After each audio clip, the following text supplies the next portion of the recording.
कई मिस्ट्रीज से भरी पड़ी हैं, जिसमें सबसे ज्यादा मिस्टीरियस हैं देवी देवताओं के अस्त्र और शस्त्र की कहानी। हिंदू माइथोलॉजी के कई स्क्रिप्चर और 4 वेदों में अस्त्र और शस्त्र का डिस्क्रिप्शन मिलता है।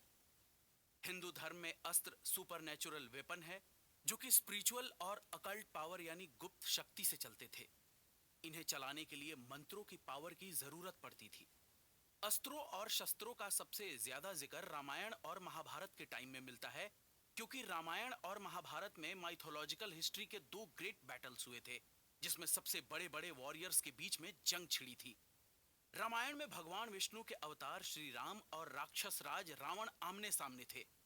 लंका, जिसे आज हम श्रीलंका के नाम से जानते हैं, में भगवान राम और रावण के बीच करीब 33 दिनों तक युद्ध चला था, जिसमें दोनों तरफ से एक से बढ़कर एक अस्त्रों और शस्त्रों का इस्तेमाल हुआ था। भारत के इतिहास में अब तक के सबसे भयंकर महाभारत के युद्ध की अगर बात करें तो इसमें एक ही परिवार के फैमिली मेंबर कौरव और पांडव आमने सामने थे।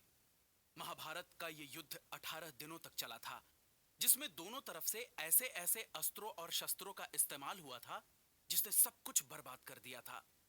पांडवों की तरफ से खुद भगवान विष्णु के अवतार श्री कृष्ण इस बैटल को लीड कर रहे थे। हालांकि भगवान कृष्ण ने खुद महाभारत के युद्ध में हथियार नहीं उठाए थे, लेकिन वो पांडवों के साथ हर पल खड़े थे। अर्जुन का सारथी बनकर वो इस बैटल पर पूरी नजर रखे हुए थे। महाभारत के युद्ध में एक तरफ कौरवों के पास भगवान कृष्ण की नारायणी सेना थी, तो दूसरी तरफ पांडवों के पास खुद भगवान कृष्ण।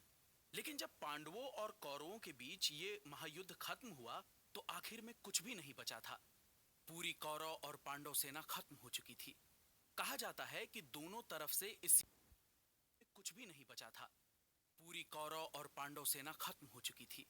कहा जाता है कि दोनों तरफ से इस युद्ध में 82,67,000 से भी ज्यादा लोगों ने हिस्सा लिया था। लेकिन युद्ध के आखिर में कौरवों की तरफ से सिर्फ 3 और पांडवों की तरफ से 15 लोग बचे थे। यानी कि कुल मिलाकर सिर्फ 18 लोग ही इस बैटल में जिंदा बचे थे।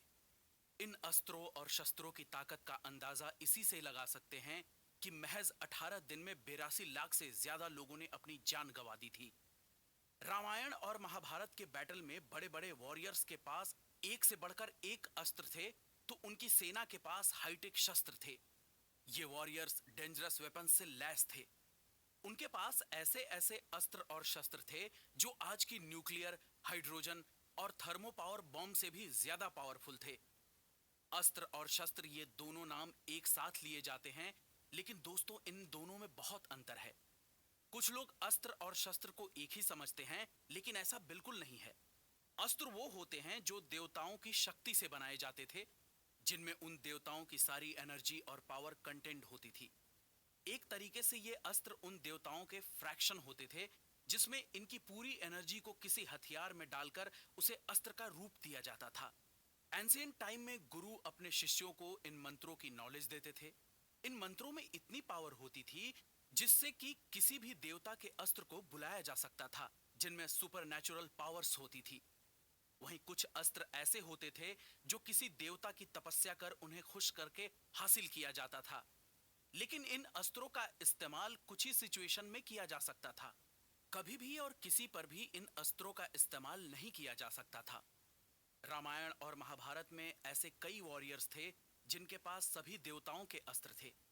महाभारत एरा में परशुराम, भीष्म पितामह, अर्जुन और गुरु द्रोण उन लोगों में से थे जिनके पास सारे अस्त्र थे।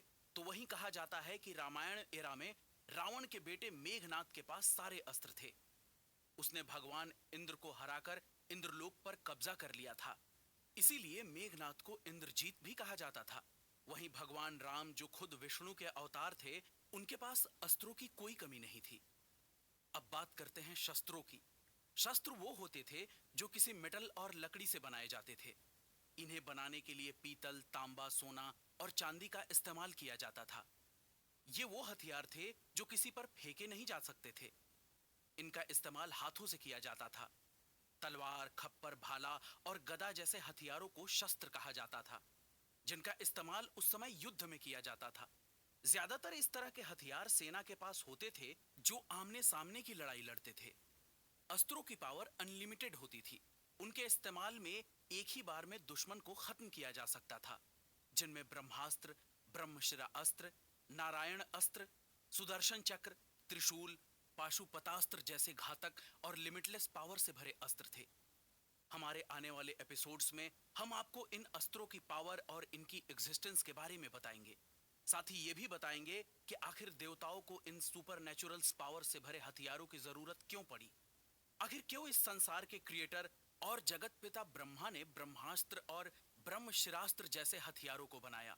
क्यों भगवान विष्णु को नारायणास्त्र और भगवान शिव को पाशुपतास्त्र और रुद्रास्त्र जैसे खतरनाक अस्त्रों को बनाने की जरूरत पड़ी, जो पल भर में ही पूरी दुनिया को खत्म कर सकते थे। अगले एपिसोड में हम जानेंगे ब्रह्मा जी के ब्रह्मास्त्र के बारे में। तो कहीं मत जाइएगा, बने रहिए हमारे